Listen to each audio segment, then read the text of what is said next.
നമസ്കാരം. ഈ മാസം ആദ്യം ബംഗളൂരുവിലെ രാമേശ്വരം കഫേയിൽ ഉണ്ടായ സ്ഫോടനത്തിന്റെ മുഖ്യപ്രതിയെ അറസ്റ്റ് ചെയ്തിരിക്കുകയാണ് ദേശീയ അന്വേഷണ ഏജൻസി. മുസമ്മിൽ ഷെരീഫ് എന്ന ആളെയാണ് NIA ഇന്നലെ കസ്റ്റഡിയിലെടുത്തിരിക്കുന്നത്.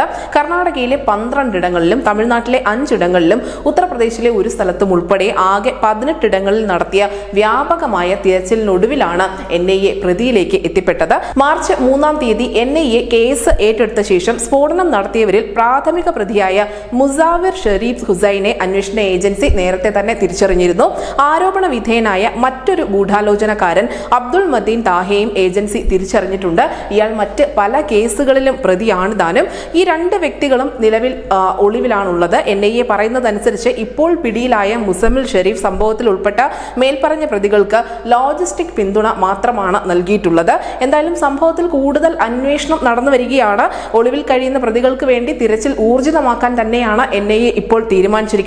ദക്ഷിണേന്ത്യയിലെ കൂടുതൽ ഇടങ്ങളിലേക്ക് തിരച്ചിൽ വ്യാപിപ്പിക്കാൻ തന്നെയാണ് NIAയുടെ തീരുമാനം. വരും ദിവസങ്ങളിൽ അതുകൊണ്ട് തന്നെ NIAയുടെ ഭാഗത്തു നിന്നും ദക്ഷിണേന്ത്യയിൽ നിർണായക നീക്കങ്ങൾ ഉണ്ടായേക്കാം. News desk Malayalam.